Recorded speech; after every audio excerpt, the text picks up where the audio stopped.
The Arbiter ships moved with eerie precision, their massive forms gliding across the sky like shadows. The world watched in stunned silence as they formed a tight circle around Earth's atmosphere, creating what looked like a dark halo against the stars. It was clear now. They weren't leaving.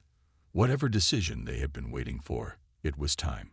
Inside NASA headquarters, the tension was unbearable. Nathan paced back and forth, his mind racing. "This is it," he muttered under his breath. "They've made their choice." Rachel sat at a desk, her face pale as she stared at the monitors displaying live footage of the alien fleet. Sam worked furiously on the weapon system, making last-minute adjustments while Daniel tried to maintain order among the team. Ethan stood quietly in a corner, his earlier confidence replaced by guilt and fear. "Are we ready?" Daniel asked finally, breaking the heavy silence. Sam nodded without looking up. "As ready as we'll ever be. If this works, it might buy us some time. If it doesn't..." She didn't finish the sentence. No one needed her to. Nathan stopped pacing and turned to face the group. His voice was calm but firm. "We have to believe this will work. Not just because it's our only shot, but because giving up isn't an option. Humanity has faced impossible odds before, and we've always found a way to survive." Rachel glanced at him, her lips pressed into a thin line. "Surviving isn't enough this time. We need to prove we're worth saving." Before anyone could respond, Ethan stepped forward, his hands raised in apology. "I messed up. I leaked the plans because I thought people deserved to know, but I see now that it was reckless. I'm sorry." His words hung in the air, met with cold stares. Finally, Daniel sighed. "What's done is done. Right now, we need to focus on what comes next." Hours passed as the team prepared for the launch. Outside, cities braced for impact. Families huddled together in basements, praying for a miracle. Others took to the streets, holding candles and singing hymns in defiance of the looming threat. Across the planet, acts of kindness emerged amidst the chaos. Strangers sharing food, neighbors comforting each other, communities coming together despite the fear. As midnight approached, the weapon was armed and ready. The satellite array, now transformed into a high-powered energy beam, locked onto the largest Arbiter ship. Everyone held their breath as Sam initiated the countdown. 10, 9, 8. Each number felt heavier than the last. When the counter hit 0, the beam shot upward, piercing through the clouds and striking the target. For a moment, there was nothing but silence. Then, the ship flickered, a brief flash of light followed by darkness. Cheers erupted in the control room as the team hugged each other, tears streaming down their faces. They had done it. Against all odds, they had struck a blow. But their celebration was short-lived. As the damaged ship dimmed, the others began moving again. This time, they acted in unison, forming a protective shield around Earth. A low hum filled the air, growing louder until it became almost unbearable. Lights flickered and died as power grids around the globe failed. Communication systems went offline, plunging humanity into darkness. "What's happening?" Nathan shouted over the noise. Rachel grabbed a tablet, frantically scanning data. "They're adapting. The remaining ships are reinforcing their network." Sam slammed her fist on the console. "It's not enough. We hit them, but it wasn't enough." Her voice cracked with frustration. The room fell silent as reality sank in. Their plan had failed. Ethan stepped closer to the window, staring at the blackened horizon. "Maybe it's not over yet," he said softly. "Maybe this is where humanity shows its true colors, not in victory, but in how we face defeat." No one answered him. Instead, they turned their eyes to the sky, watching as the Arbiters tightened their grip on Earth. Whatever happened next, the fight wasn't just about weapons or technology anymore. It was about something deeper, the essence of who humanity truly was. And the verdict was still unwritten. Nathan Brooks adjusted the dials on the aging telescope, his fingers moving with practiced ease. The observatory was quiet except for the soft hum of machinery and the occasional creak of the wooden floorboards beneath his feet. Nestled high in the Rocky Mountains, far from the light pollution of cities, this small facility had been Nathan's home for nearly a decade. It wasn't glamorous work, but he loved it. Every night he scanned the skies, searching for something, anything, that might help humanity understand its place in the universe. Tonight felt different, though. As he fine-tuned the equipment to focus on Proxima Centauri, the closest star system to Earth, a faint signal caught his attention. At first, he thought it was just interference, maybe static from solar winds or some glitch in the old receiver. But as he listened closer, he realized the signal had structure. It wasn't random noise. It was deliberate. His heart raced as he recorded the data, playing it back over and over again. Rachel Morgan entered the room just as Nathan was scribbling notes onto a clipboard. She was more skeptical than him by nature, always questioning whether anomalies were truly extraterrestrial or simply mistakes made by overeager scientists. Still, there was no denying the look of excitement on Nathan's face. "What is it this time?" she asked, leaning against the doorway with her arms crossed. "Another false alarm." "No," Nathan replied, his voice trembling slightly. "This is real. Listen." He played the recording for her. The sound was strange, a series of rhythmic pulses followed by long pauses. It almost sounded like Morse code, but infinitely more complex. Rachel frowned, stepping closer to examine the readings herself. After a few moments, she admitted, "It does seem unusual." The two worked through the night, running algorithms to decode the signal. By dawn, they had pieced together fragments of what appeared to be a message. It wasn't written in any human language, but it contained patterns that suggested intelligence. What shocked them most, however, were the coordinates embedded within the transmission. They pointed directly to Earth.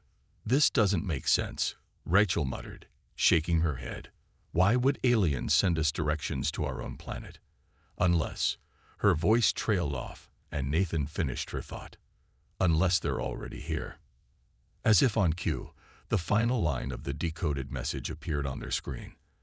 Asterisk, "You have sealed your destiny." Asterisk. The word sent chills down both their spines. Neither of them could explain what it meant, but one thing was certain: it wasn't good. "We need to tell someone," Nathan said finally, breaking the silence. Rachel hesitated. Going public with such a discovery would invite scrutiny, skepticism, and possibly even ridicule. But keeping it secret didn't feel right either. This wasn't just about them anymore. Whatever was coming, humanity needed to know. With heavy hearts, they packed up their findings and prepared to leave the observatory. Outside, the sun rose over the mountains, casting golden light across the snow-covered peaks. For a brief moment, Nathan allowed himself to hope that maybe, just maybe, they were wrong. Maybe the message wasn't a threat after all. But deep down, he knew better. Something was coming, and Earth wasn't ready. Nathan and Rachel drove down the winding mountain roads in silence, each lost in their own thoughts. The weight of what they had discovered pressed heavily on them. They knew they couldn't keep it to themselves, but the idea of sharing it with the world felt overwhelming. When they finally reached the NASA headquarters in Houston, they were greeted by Daniel Carter, a seasoned administrator known for his calm demeanor and sharp mind. He listened intently as Nathan explained the signal, the coordinates, and the ominous message. At first, Daniel was skeptical. "You're telling me aliens sent us a map to our own planet?" he asked, raising an eyebrow. But when Rachel showed him the decoded data and the patterns they had uncovered, his skepticism turned into concern. He called an emergency meeting with a team of experts, including astrophysicists, linguists, and military advisors.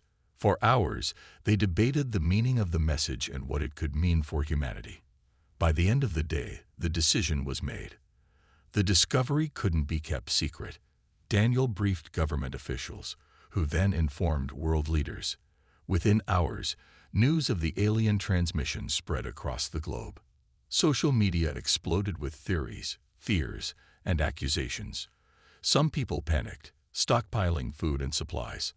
Others dismissed the story as a hoax or a publicity stunt. Conspiracy theories ran rampant, blaming everything from rogue artificial intelligence to secret government experiments. In the midst of the chaos, Nathan and Rachel found themselves at the center of attention. Reporters camped outside their homes, demanding answers. Friends and family called, asking if they were safe. Even strangers approached them in public, either praising them for their discovery or accusing them of dooming humanity. It was exhausting, but they knew they had to stay focused. Humanity needed answers, and they were the ones who had started this chain reaction. As days passed, governments began preparing for the worst. Military bases went on high alert, and defense systems were upgraded. Scientists worked around the clock to analyze the signal further, hoping to find clues about the sender's intentions. Meanwhile, religious leaders spoke of divine judgment, while activists urged humanity to unite and prove its worth. The world was divided, torn between fear and hope. One evening, Nathan sat alone in his apartment, staring at the stars through his window. He thought about the message and what it might mean. "You have sealed your destiny," he whispered to himself. The words echoed in his mind, heavy with uncertainty. Was this a warning, a threat, or something else entirely? He didn't know, but he couldn't shake the feeling that humanity was being tested. Rachel called him later that night, her voice tense. "They're saying we should retaliate," she said. "Some generals are pushing for preemptive strikes against any potential alien ships." Nathan sighed, rubbing his temples. "We don't even know if they're hostile," he replied. "Attacking blindly could make things worse." "I know," Rachel said softly. "But fear makes people do irrational things. We need to keep reminding them that we don't have all the answers yet." The next morning, Nathan and Rachel joined Daniel at another meeting. This time, representatives from multiple countries were present, discussing plans for global cooperation. While tensions remained high, there was a glimmer of hope. For the first time in history, nations were putting aside their differences to face a common challenge. Whether it would be enough remained to be seen, but Nathan couldn't help feeling a small sense of pride. Humanity wasn't perfect, but it was trying. And maybe, just maybe, that would be enough to change its fate. Weeks turned into months, and the initial panic began to settle into a tense waiting game. The skies remained quiet, and no alien ships appeared in orbit. Some people started to believe the signal had been a false alarm or a misinterpretation of natural phenomena. Others thought the aliens had decided Earth wasn't worth their time. But Nathan, Rachel, and Daniel couldn't shake the feeling that something was coming. They continued working tirelessly, analyzing every detail of the transmission for clues that they might have missed. Then, one night, it happened. Across the globe, people looked up to see massive black ships descending into Earth's atmosphere. They were enormous, sleek, and completely silent except for a low, resonant hum that seemed to vibrate through the ground. Cities froze as the ships took positions in the sky, hovering over major landmarks like sentinels. It wasn't just one or two ships. There were dozens, maybe hundreds, spread across continents. Humanity held its breath. Nathan was at the observatory when the ships arrived. He watched through his telescope, his hands trembling as he adjusted the lens. "Rachel," he whispered into his phone. "They're here."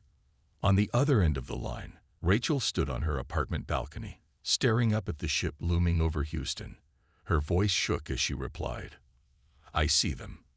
Governments scrambled to respond. Military jets were scrambled, but the alien ships showed no signs of aggression. They simply hovered, watching. Communication attempts failed. Every signal sent to the ships went unanswered. For 3 days, the world waited in silence, unsure what would happen next. Then, on the 4th day, a message was broadcast globally, not through radios or televisions, but directly into people's minds. The voice was calm but cold, devoid of emotion. "We are the arbiters. Your species has been judged unworthy. Prepare for annihilation." The words echoed in multiple languages, leaving no room for misunderstanding. Panic erupted instantly. Streets filled with screaming crowds as people tried to flee cities. Stores were looted and chaos reigned. Governments urged calm, but their pleas fell on deaf ears. Nathan, Rachel, and Daniel met at NASA headquarters, where emergency operations were underway. "This can't be the end," Nathan said, pacing the room. "There has to be a way to reason with them." Rachel nodded, though her face was pale. "If they wanted to destroy us, they could have done it already. Why wait? Why send that message first?" Daniel leaned forward, resting his elbows on the table. "Maybe they're giving us a chance to prove ourselves. Or maybe this is part of their judgment, to see how we react under pressure." His words hung in the air, heavy with implication. Humanity wasn't known for unity or compassion, especially in times of crisis. If the arbiters were testing them, the early results weren't promising. As the hours passed, reports came in from around the world. In some places, people banded together, sharing resources and comforting one another. In others, violence broke out as fear turned into anger. The contrast was stark, highlighting both the best and worst of humanity. Nathan couldn't help but wonder if the arbiters were observing these differences, weighing the good against the bad. That night, Nathan lay awake, staring at the ceiling. He kept replaying the arbiter's message in his mind. Unworthy, they had said. What did that mean? Who were they to judge? And why now? He thought about all the wars, the pollution, the greed that had plagued humanity throughout history. Maybe the arbiters were right. Maybe Earth didn't deserve a second chance.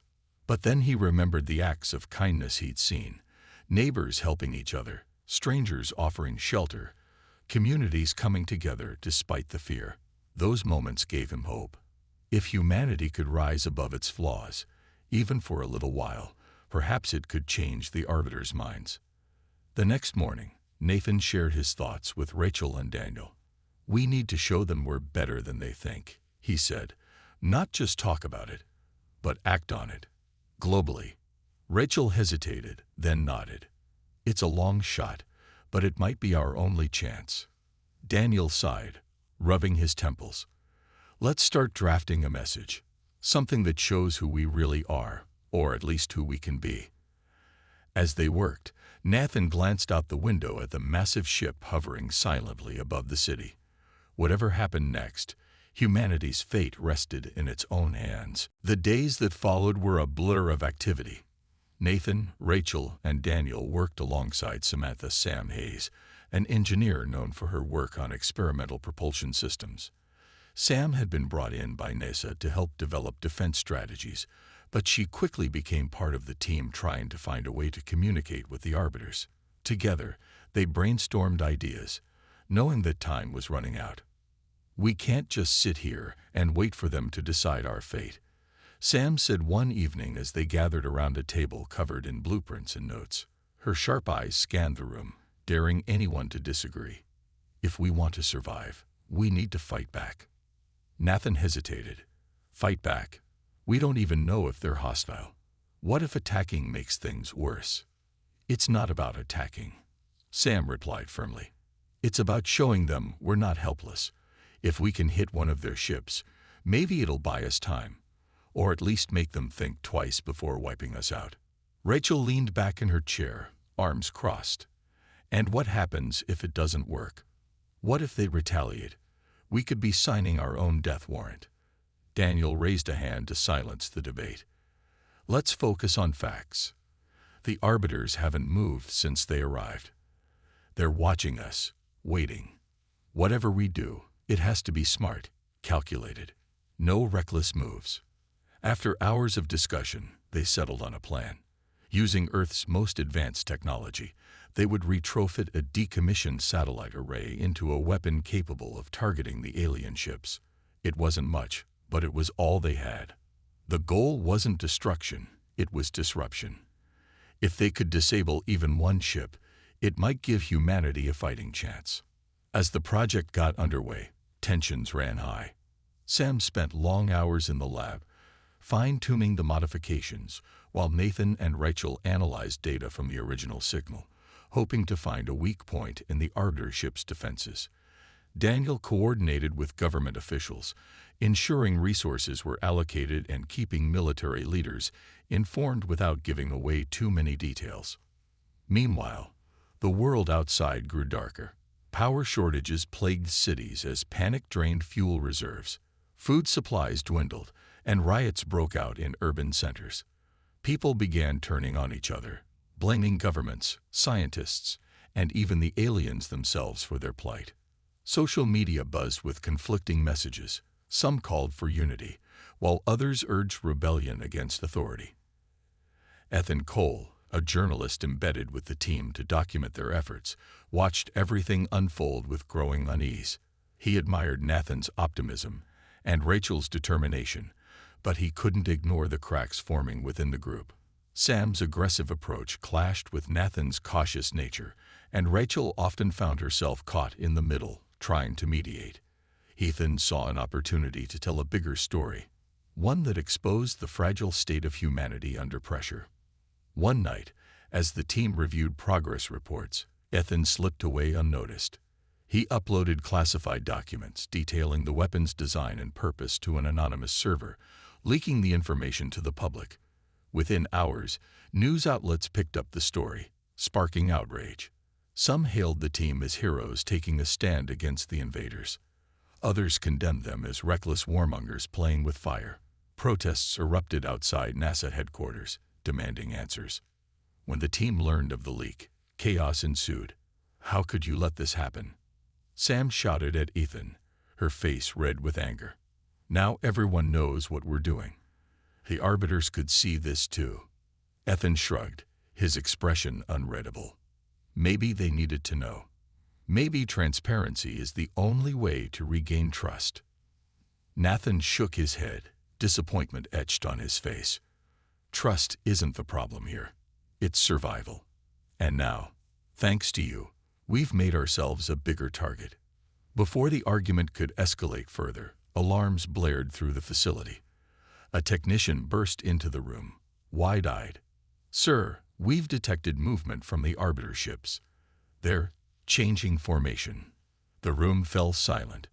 Everyone turned to the monitors, watching as the massive vessels shifted in unison. For the first time since their arrival, the Arbiters were preparing to act. Whatever happened next, humanity's gamble was about to pay off, or cost them everything. The world was dark. Without power, cities became eerily silent, their usual hum replaced by the sound of distant winds and occasional cries in the streets. The Arbiter's shield had cut humanity off from its technology, leaving billions vulnerable and afraid. For Nathan and his team, the failure of their weapon weighed heavily on their shoulders. They had gambled everything on one desperate move, and now it seemed they had only made things worse. Nathan sat alone in the dimly lit control room, staring at the monitors that no longer worked. His mind raced with questions he couldn't answer. Why had the Arbiters come? What did they want? And what did the phrase, "You have sealed your destiny," really mean? He pulled out the original signal data, scrolling through the decoded fragments again. Something about it nagged at him, as if there was a clue hidden within the patterns he hadn't noticed before. Rachel found him hours later, slumped over his notes. "You should rest," she said gently, placing a hand on his shoulder. "We're all exhausted." "I can't," Nathan replied, his voice hoarse. "There's something here, Rachel.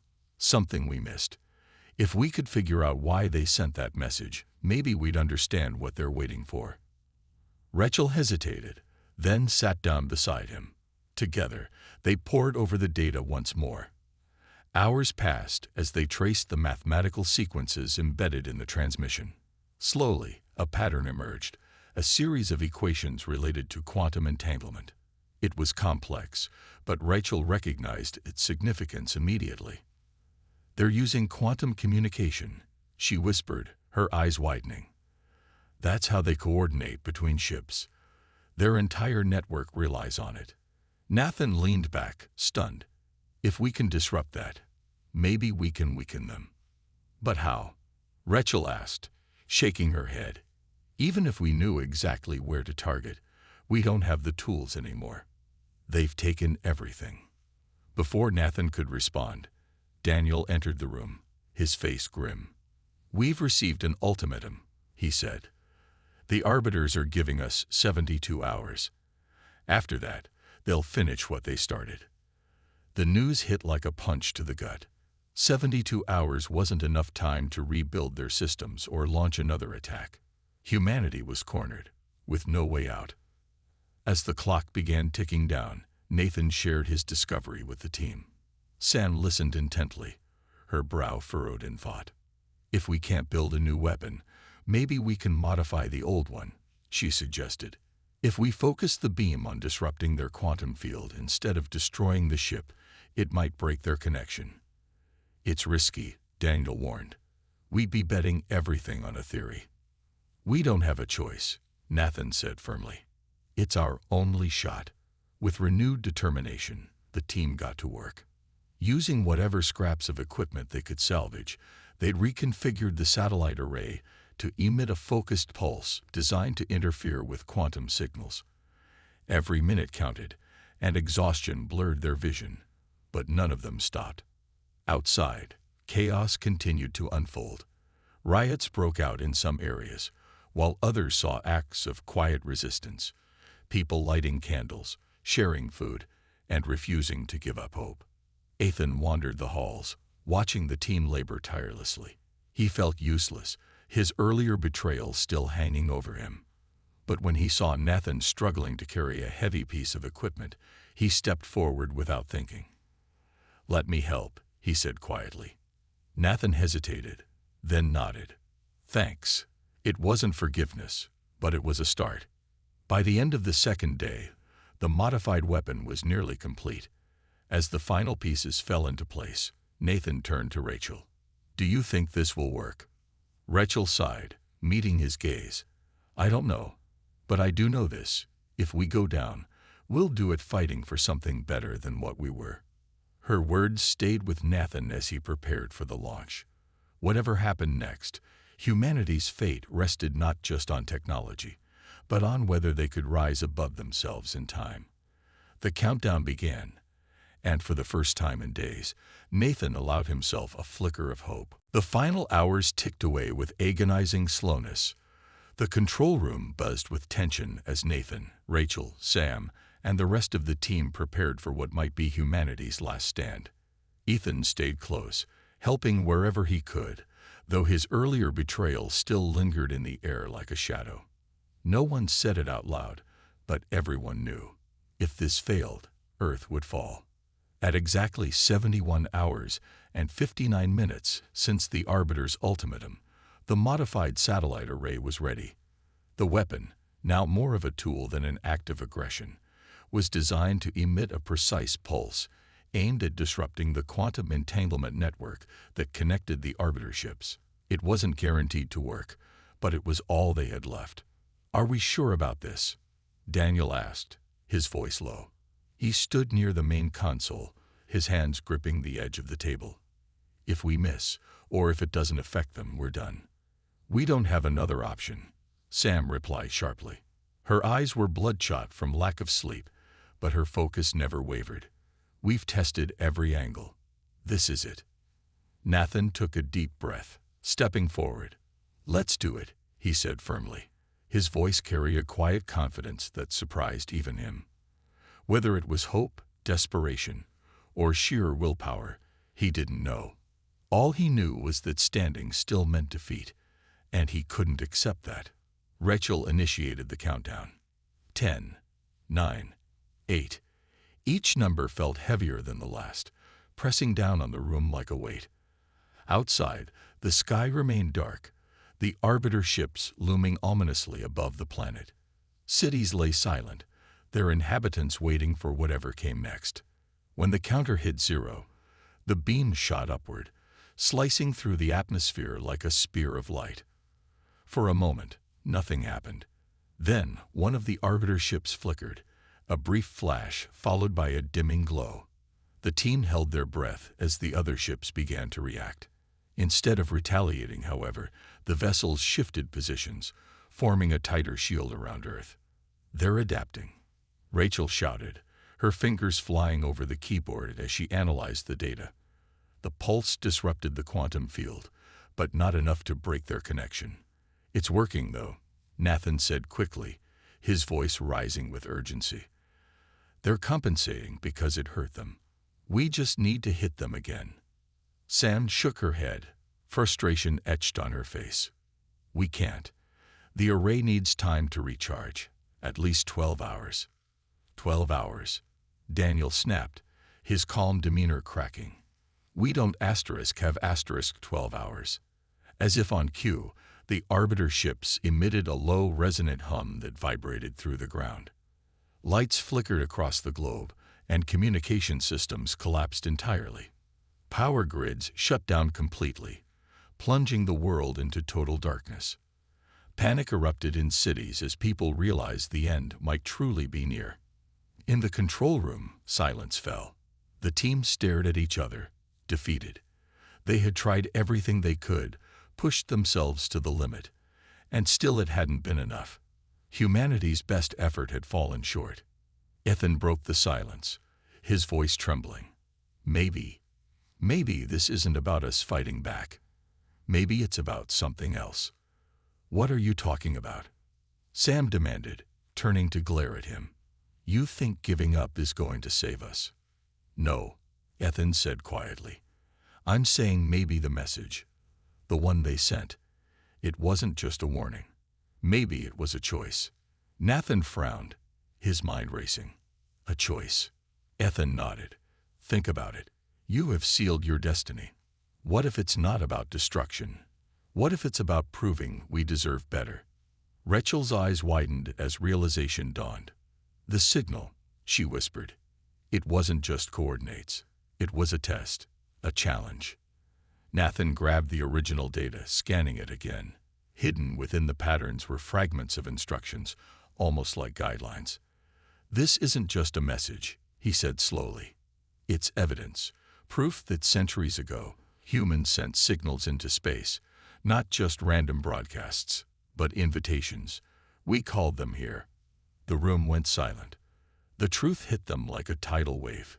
Humanity had sealed its own fate, not through malice, but through ignorance. By reaching out blindly, they had invited judgment upon themselves. Daniel sank into a chair, his face pale. "So what do we do now?" Nathan straightened, determination hardening his features. "We show them we've changed, not just with words, but with actions." Outside, the Arbiter ships continued to hover, watching silently. Whatever happened next, the decision rested in humanity's hands, and theirs alone. Nathan stood in the control room, staring at the data spread across the monitors.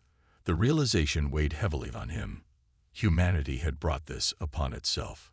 Centuries ago, signals sent into space, messages of curiosity and exploration, had reached the Arbiters. But those messages hadn't just been harmless broadcasts. They carried fragments of Earth's history, its conflicts, its greed, and its destruction. Inadvertently, humanity had invited judgment. "We called them here," Nathan said aloud, his voice steady despite the turmoil inside him. "We showed them who we are, or at least who we were." Rachel nodded slowly, her expression grim. "And now they're deciding if we've earned the right to keep going." Sam crossed her arms, frustration evident in her stance. "So what do we do? Throw a parade? Start handing out medals for being decent humans?"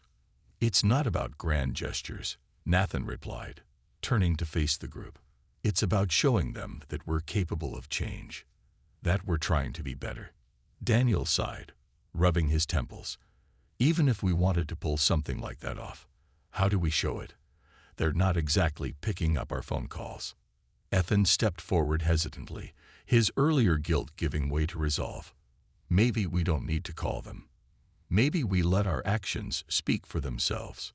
The room fell silent as everyone considered his words. Nathan's mind raced.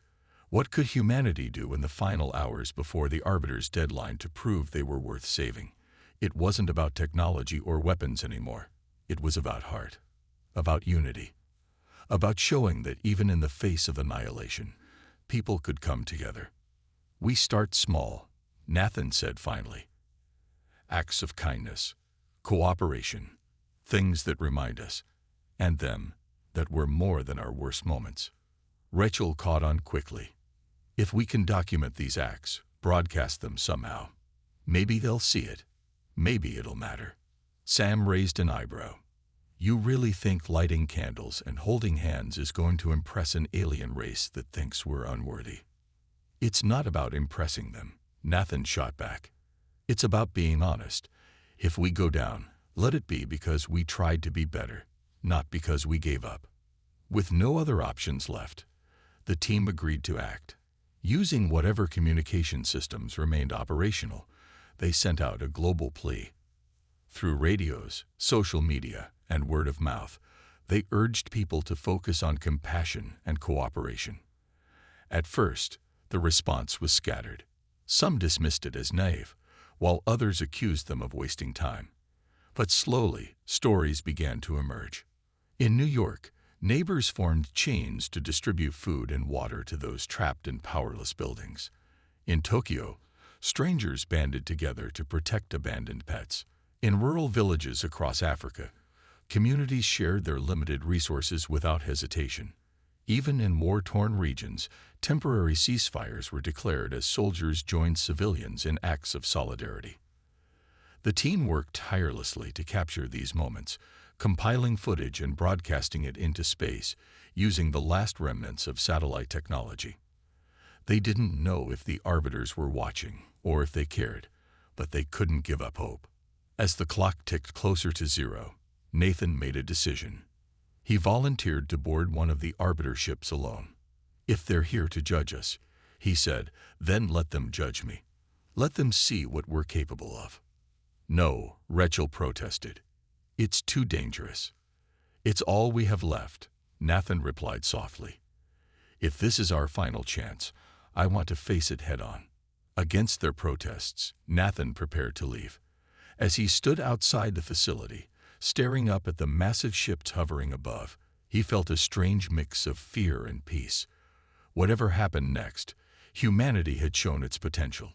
And maybe, just maybe, that would be enough. Nathan stood at the edge of the makeshift launch pad, his heart pounding as he prepared to board a small shuttle designed for high-altitude flights.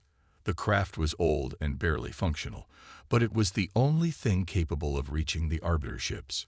Around him, Rachel, Sam, Daniel, and Ethan worked feverishly to ensure the shuttle was ready. Each of them knew the risks.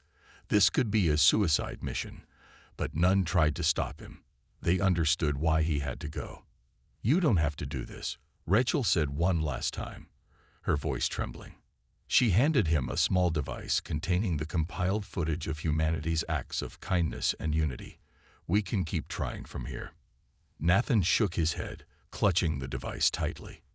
"If they're watching, and I think they are, they need to see someone willing to stand up, someone willing to say we're worth saving." Sam stepped forward, her usual sharpness softened by concern. "Just don't do anything stupid out there, okay? We've already lost too much." Ethan hung back, guilt shadowing his face. "I'm sorry," he said quietly. "For everything. You didn't deserve to carry all this on your own." Nathan managed a faint smile. "It's not about me. It's about all of us." With that, he climbed into the shuttle. The engines roared to life, shaking the ground beneath them. As the craft descended, Nathan looked down at Earth one last time. The planet was dark, its cities obscured by shadows, but scattered lights flickered like tiny stars, candles held by people refusing to give up hope. He felt a surge of determination. Whatever happened next, humanity had shown its potential for good. That alone made the risk worthwhile. The journey to the arbiter ship was silent and surreal. Outside the shuttle's windows, the vastness of space stretched endlessly, dotted with distant stars. As he approached the massive vessel, it loomed larger than he had imagined, a sleek, black monolith that seemed to absorb light itself. For a moment, he wondered if the ship would even acknowledge him. But then, a beam of energy enveloped the shuttle, pulling it inside. When the doors opened, Nathan stepped out cautiously. The interior of the ship was unlike anything he had ever seen. It wasn't made of metal or any recognizable material. Instead, it shimmered like liquid glass, shifting and pulsating with an otherworldly glow. Before him stood a beam of pure energy, a swirling mass of light and color that radiated both power and calm. "You are Nathan Brooks," the being said, its voice resonating in his mind rather than his ears. It wasn't a question. "Yes," Nathan replied, his voice steady despite the awe gripping him. "I came to speak for my species." The Arbiter paused, its form flickering slightly. "Your kind has caused great harm, not just to yourselves, but to others who once shared your world. You have consumed without thought, destroyed without regret, and fought without purpose. Why should you be spared?" Nathan swallowed hard, choosing his words carefully. "Because we're learning. Because we're trying to change. What you see now isn't the end of our story, it's the beginning. We've made mistakes, yes, but we're capable of better. Look at what we've done in these final hours." He held up the device containing the footage. "This is who we are when we come together. This is who we can be." The Arbiter studied him for a long moment, its presence overwhelming yet strangely comforting. Finally, it spoke again. "Your actions have not gone unnoticed. Humanity stands at a crossroads, a choice between destruction and redemption. Prove that your efforts are genuine, and perhaps your destiny may yet be rewritten." Before Nathan could respond, the ship began to hum, vibrating with intensity. A wave of warmth washed over him, and suddenly he found himself back in the shuttle, descending toward Earth. The Arbiter ship remained above, its intentions unclear. As the shuttle touched down, Nathan stepped out to find Rachel and the others waiting anxiously. Their faces lit up with relief when they saw him alive. But Nathan knew the fight wasn't over. The Arbiters had given no promises, only a chance.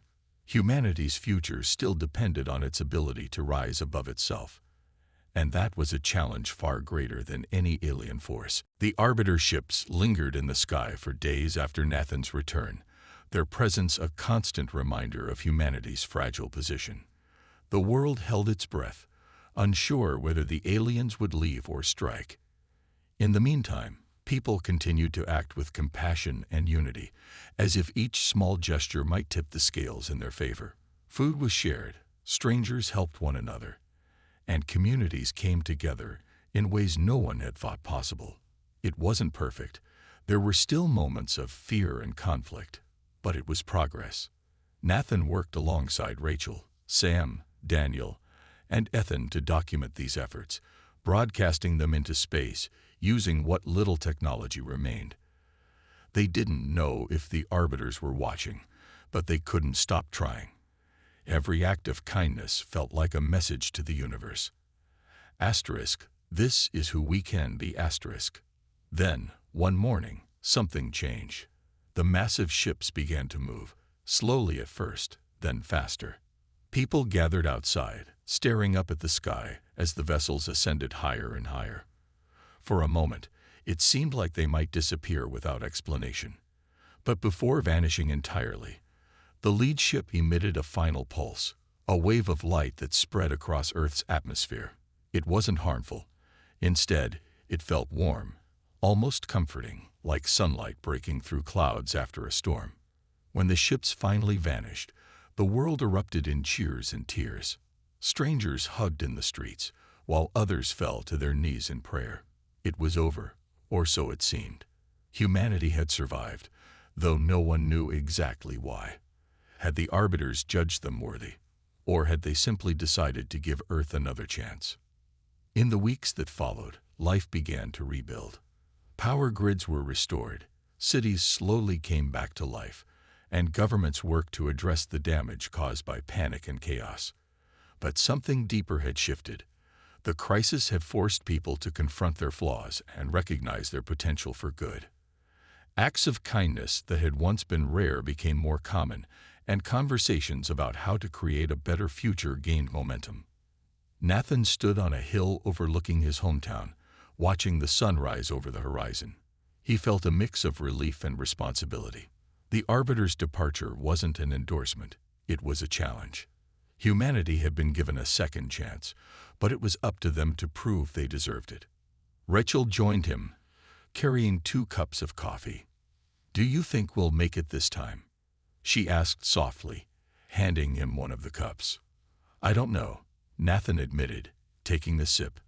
"But I think we have a shot. If we keep trying to be better, not just for ourselves, but for everyone, we might actually get there." Sam called later that day, her voice filled with determination. "We need to keep documenting everything," she said. "Not just the big stuff, but the little things too. If we can remind people what we're capable of, maybe we won't slip back into old habits." Ethan chimed in, his tone lighter than it had been in months. "I'll help. Whatever you need. Consider it my way of making up for, you know." Nathan smiled faintly. "We all played a part in this, good and bad. What matters now is what we do next." As days turned into weeks, stories of hope and resilience spread across the globe. Schools taught lessons about cooperation, businesses prioritized sustainability, and leaders emphasized unity over division. It wasn't easy, and setbacks occurred, but the momentum continued to grow. One evening, Nathan sat alone under the stars, thinking about the Arbiter's final words. "Prove that your efforts are genuine," it had said. He realized now that the judgment hadn't truly come from the aliens, it had come from within. Humanity's destiny wasn't sealed by forces beyond its control. It was shaped by the choices people made every day. The road ahead wouldn't be easy, but for the first time in a long time, Nathan felt hopeful. Earth had been given a second chance, and he believed, with all his heart, that humanity might finally be ready to face it.